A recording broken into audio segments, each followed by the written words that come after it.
Bem-vindos ao podcast desta noite. Iniciamos hoje uma pequena sequência de temas sobre Cabala Esotérica.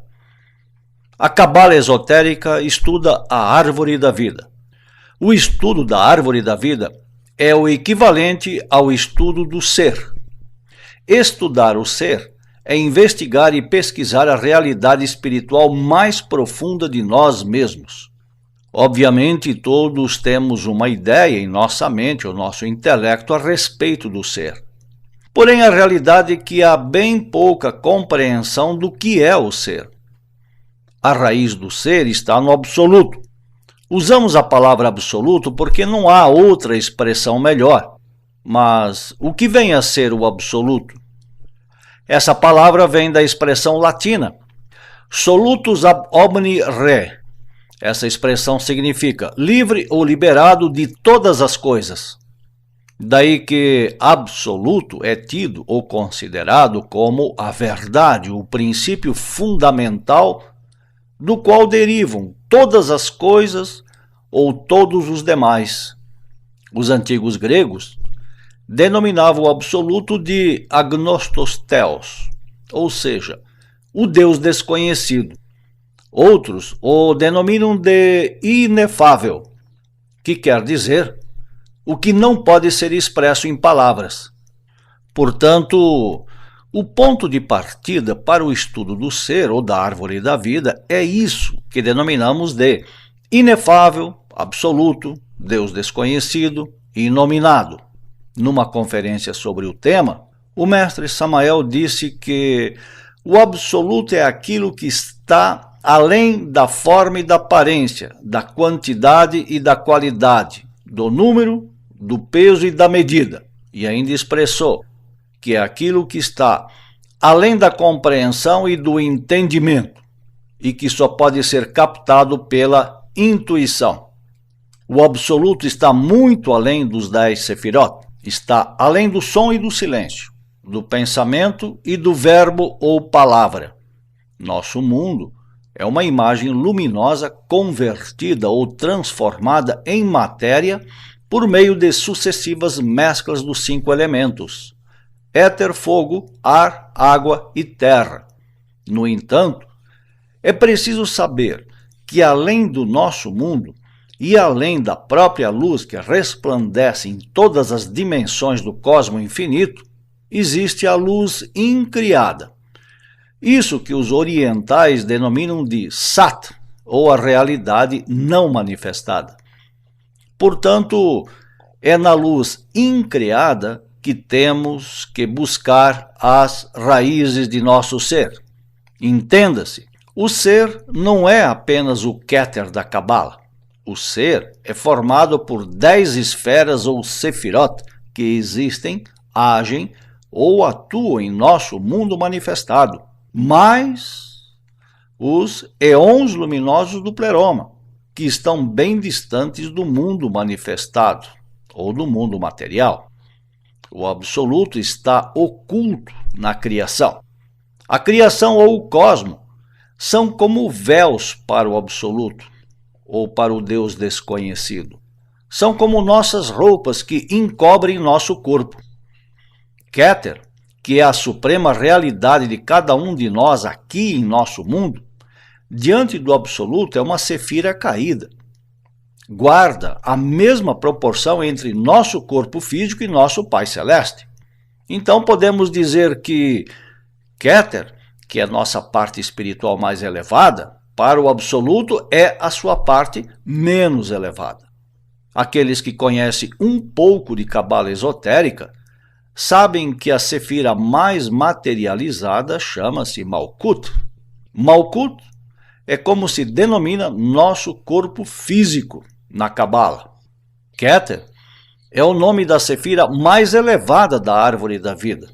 Entre Keter e Malkut existem outros 8 sefirot, denominados na ordem ascendente, ou seja, do mais denso ao mais espiritualizado, de Yesod, Hod, Netzah, Tiferet, Geburah, Chesed, Binah e Chokmah.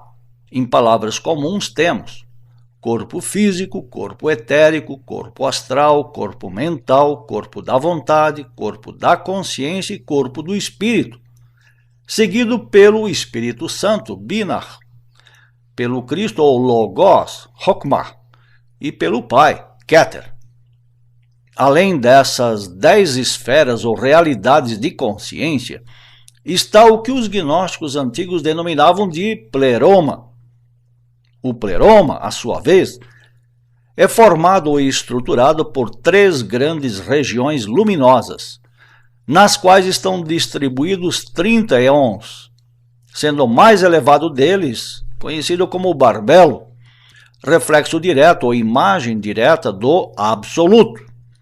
Barbelo é o pai e mãe de todos os éons do pleroma, mas isso é matéria para outra sequência de podcasts. Para nós, hoje, aqui neste podcast, interessa-nos falar da árvore da vida e ressaltar que a árvore da vida é a manifestação de nosso ser aqui neste mundo. Cada criatura humana é uma árvore de vida, estruturada em nosso mundo por 10 Sefirot. E como já dissemos, essa árvore, que é nosso próprio ser, tem raízes bem mais profundas, localizadas no pleroma, o qual, por sua vez, é uma expressão direta do absoluto.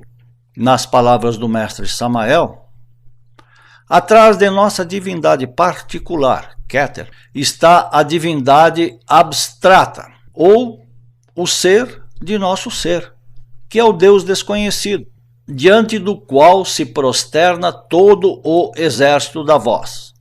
Porém, a grande tragédia que assola nosso mundo é que bem poucas dessas divindades particulares estão autorrealizadas. E aqui vem uma poderosa exortação de Samael Aun-Weor, no sentido de que, antes de mais nada, é preciso darmos-nos conta que nosso pai e mãe interior se autorrealize. E isso é possível, desde que eliminemos de nós os elementos bestiais. Claro que, igualmente, necessitamos trabalhar com o magistério do fogo, como enfatizamos na sequência anterior em que falamos sobre os temas alquímicos. O primeiro passo é que nos demos conta de nossa realidade interior atual, que percebamos como estamos hoje e como poderemos nos transformar amanhã. Em nossas profundidades, jaz oculto o nosso Elohim primordial, emanado diretamente do Deus desconhecido, ou da luz insondável. Esse pai e mãe prototípicos originais vieram à existência para se autorrealizarem. O trabalho, as tarefas que compreendem a autorrealização íntima, são de nossa responsabilidade aqui neste mundo. Primeiro, temos que eliminar de nosso interior tudo aquilo que foi agregado ao longo de nossas vidas. Segundo, temos que criar dentro de nós mesmos os corpos ou realidades corporais vivas, trabalhando com o fogo. Do jeito em que nos encontramos hoje, é impossível que nosso ser se manifeste ou possa cumprir alguma missão ou tarefa em nosso mundo. Estamos e somos muito densos, muito pesados, muito toscos. Se compararmos nosso ser com um cirurgião, nós, como instrumentos dele, somos como um machado de guerra, quando deveríamos ser um afiado e temperado bisturi, usado pelos cirurgiões para fazerem delicadas operações em algum órgão muito sensível de nosso corpo. O trabalho de forjar novas realidades internas é de cada um de nós, de cada ser humano que vive na Terra. Ninguém é obrigado a fazer esse trabalho. Em alquimia, esse trabalho é denominado de a grande obra. Porém, se não edificarmos a catedral da alma, o ser não tem onde oficiar. Isso é o mesmo que sermos detentores de um grande tesouro, mas sem termos acesso a ele. Os 10 Sefirot precisam ser criados aqui e agora, neste mundo, nesta vida. A natureza não nos dá, nem nos deu os 10 Sefirot plenamente desenvolvidos e ativos. A natureza nos deu tão somente as bases, os princípios, os fundamentos essenciais dessas 10 esferas. A tarefa de fazer germinar todas as possibilidades contidas nessas 10 esferas cabe a nós, e somente a nós. Nenhuma lei mecânica, nenhuma lei evolutiva nos dará ou fará germinar em nós todas as possibilidades interiores e profundas. Portanto, precisamos acordar para a realidade da vida mecânica e tratar de criar em nós a Catedral da Alma. Até aqui nossas palavras desta noite. Voltaremos em instantes para responder às perguntas e comentar as questões que nos forem apresentadas. Muito obrigado. Paz inverencial.